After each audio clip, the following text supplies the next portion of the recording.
Hello everyone, I hope you're all having a great day today, and in this video we're going to be doing a review for Batman Begins, which came out in 2005. Now up to this point in history, Batman was a pretty popular comic book character, and he had had a few movies, but the last one in 1997, Batman and Robin, was unsuccessful financially and critically, so a lot of people just thought the franchise was dead until this movie came out, and a lot of people have described this as a darker and more realistic version of Batman, and I will say I actually don't think it's darker than the Tim Burton films, but it is more realistic, but it still finds a way to feel kind of like a comic book movie. And you obviously had Christopher Nolan directing this, and this was earlier in his career, so this was one of the big blockbusters that made him the iconic director he is today. And I really like his form of storytelling, where the first half of this movie is kind of switching from flashbacks to the current time as you're starting to figure out certain different things about these characters. It's just a really good form of storytelling. And if you've seen the movie Man of Steel, which came out in 2013, Christopher Nolan helped make that movie, and it had a very similar kind of storytelling as that was Superman's origin story. So just the way it all plays out I find very interesting, and there is a little bit of emotion in here as it obviously deals with Batman's backstory of when he was a child and his parents were murdered in front of him. It's not quite as emotional as you might think,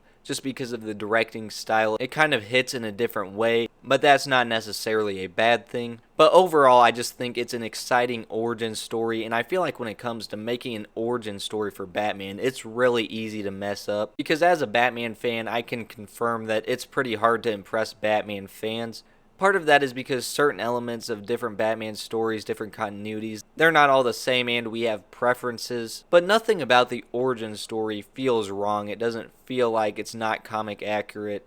The only thing it really did kind of change was that instead of a movie theater that Bruce was at as a child, it was like an opera, but that's not a huge deal. And there were certain parts of the plot that you can tell were inspired by different Batman comics, in particular Batman Year One. And as I said, this does a good job of being comic accurate. Later on in this trilogy, I feel like it starts to kind of just become its own thing, and it feels more like inspired by Batman comics than actually like a comic accurate version of Batman, especially like in The Dark Knight Rises, where you have Batman retiring and that kind of stuff. But in this movie, it feels right, and Gotham looks really great, and as I said, I think Christopher Nolan did a good job in this movie, making it realistic but still feel like it's out of the comics. Obviously, like a lot of the scenes take place at night, and he took a technique from Tim Burton where he uses smoke to kind of add to the atmosphere, so that aspect of it was really well done. And there are some pretty good action sequences in here, in particular the first scene that Batman appears in his suit. It almost kind of feels like a horror scene as he's taking out these men like one at a time and they can't find him as he's kind of flying around. It's just really well directed. You also have the scene where the police are kind of after Batman and Rachel had been exposed to the drugs, and he gets in a tight spot but uses a signal that causes bats to fly in, and it's actually very similar to a part of a Year One comic.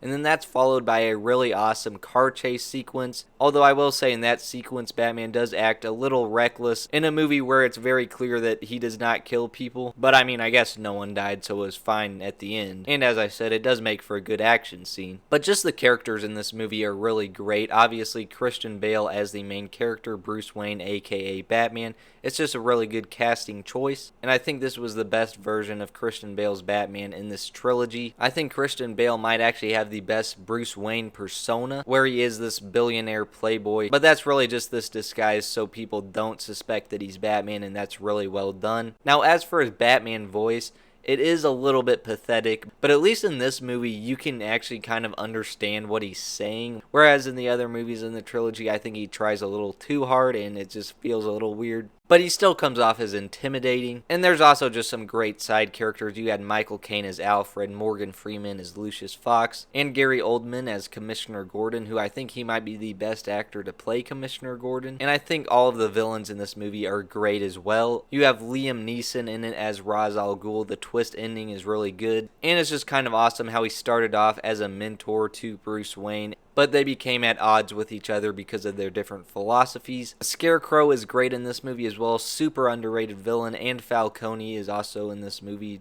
He's just a really interesting character, and just the themes in this movie about kind of corruption are actually really good, but obviously you have Batman who believes the city isn't beyond saving. So overall, it's a good story. Once you get to the final battle, it's very exciting. You're invested into these characters, and the score by Hans Zimmer and James Newton Howard was really good. It just made it feel all the more epic. So overall, I think it's a pretty phenomenal movie, very underrated. I would go as far to say it's just as good, if not better, than The Dark Knight itself. It's just a great Batman movie in general. There are a couple little problems I do have with it though. First of all, the way some of the fight scenes are filmed is a bit weird, where there's like 5,000 cuts per second. You can't even tell what's going on. The choreography itself seems pretty good, but just the way it was filmed is kind of dumb. And I think the reason there were so many cuts was because they wanted to make it seem like it was the perspective of a criminal where it's chaotic, and it would have been fine if they used that like just a little bit in one of the fights, but it's just way too much. And then also you had Katie Holmes playing the love interest of Rachel, and she just isn't that good at acting. In some of the scenes it almost feels like someone is holding the script behind the camera and she's reading it for the first time. Still though, it doesn't ruin the movie or anything like that. And also there is a little bit of CGI in this movie. Most of the visual stuff in here was done with practical effects, but there is some CGI and not all of it has aged significantly. But other than that, a really well made movie. So overall, on the quality scale of 0 to 100, I'll give it a 94%, and I would definitely recommend it if you haven't seen it already.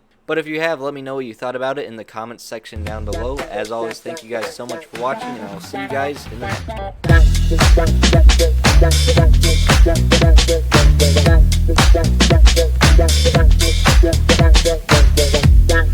one.